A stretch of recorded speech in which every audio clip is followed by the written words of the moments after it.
$5,380. That's how much someone lost in a single day last Tuesday, on paper, in an account that had just crossed $50,000 for the first time. Her name doesn't matter.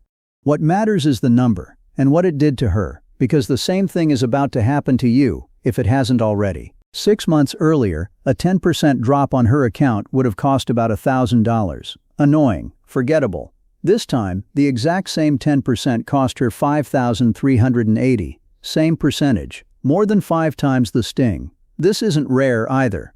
If you invest consistently, you will cross this exact threshold, probably within the next few years, whether you're ready or not. Here's the part that should genuinely bother you. Nobody warns you about this.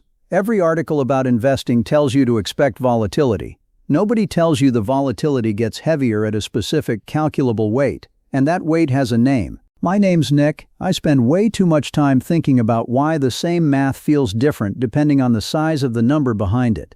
Today, $50,000, the exact mechanism that makes a red day start to hurt, and the 3-word fix that actually works. Most people assume $50,000 is more of the same, a bigger version of $25,000, nothing structurally different. Wrong. Somewhere in this range, a real psychological mechanism switches on, not gradually. It has a threshold. Here's the mechanism. Economists call it loss aversion. Losing money hurts somewhere between 2 and 2.5 times harder than gaining the same amount feels good.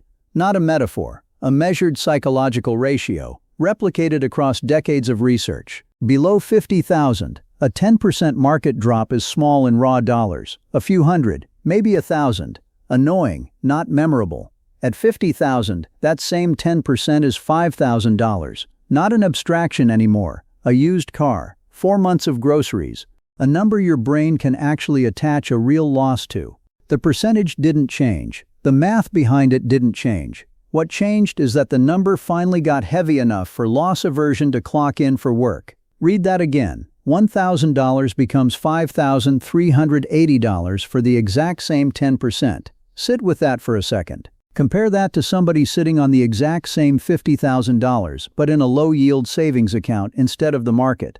They never feel this sting at all. Not because they're smarter or safer, because they gave up the growth that got them to $50,000 this fast to begin with. The sting isn't a bug, it's the entry fee for the return. Here's what people get wrong next. You'd assume the fix is investing less, or diversifying harder, or finding some clever hedge. It's not. The fix has almost nothing to do with your portfolio.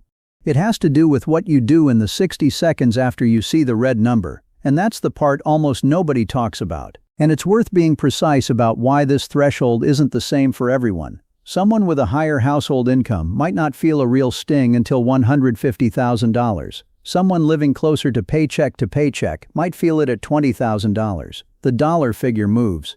The mechanism underneath it, a loss becoming large enough, relative to your own life, to register as real, doesn't. Loss aversion doesn't just make the day hurt more. It manufactures an urge, a genuine physical pull toward doing something, anything, to make the feeling stop. In investing, the fastest way to stop a red number from hurting is to sell it. This is exactly the mechanism behind one of the most consistent findings in investor behavior research. People who sell during downturns overwhelmingly re-enter months later, after the recovery already happened, locking in the loss and missing the rebound. Not because they're bad at math. Because the sting at 50,000 is loud enough for the first time to override what they already know. Vanguard's own research on 401k behavior during downturns keeps finding the same pattern, year after year. The accounts that recovered fastest belonged to people who did nothing, not people with better information. People with less access to the app. 2 people, same 50,000, same 10% drop. One checks the app 4 times that day, watches the number fall, sells by Thursday. The other doesn't open the app at all that week. Same market, same drop. One of them just lost real money to a feeling that lasted about 4 days. That's the real cost nobody counts, not the $5,380, the decade of checking that follows it. Now before the fix. Nick, are you telling me to just ignore my own gut? No. Ignoring it doesn't work. You can't out-willpower a nervous system in the moment it's firing. The fix is structural, not emotional. Here it is. Rick Ferri spent decades managing portfolios before becoming one of the most respected voices in passive investing. His answer to exactly this problem is 3 words: simplicity, automation, hibernation. Set the contribution to automatic. Build something simple, once. Then stop checking with the frequency that gives loss aversion room to operate. Ferri's own data is blunt about this. Investors who try to be clever during downturns, timing exits, timing re-entries, consistently underperform investors who built something simple and left it alone. Not because they're less intelligent. Because every decision made on a red day is a decision made while loss aversion is actively distorting the input. Picture the alternative version of that same Tuesday. Someone who set the automatic contribution up 8 months earlier, uninstalled the notification badge, and genuinely didn't know the market had dropped until a friend mentioned it 3 weeks later. Same $50,000. Same 10%. A completely different Tuesday. The practical version, right now, today. Keep the automatic contribution exactly as it was. Check the account monthly, not daily. The goal was never to feel nothing when the market drops. The goal is to make sure the feeling never gets a keyboard in front of it. One more practical layer, since people always ask. Turning off daily balance notifications specifically, not the app itself, just the push alert, removes the single biggest trigger for an unplanned midday check. It's a 30-second setting change.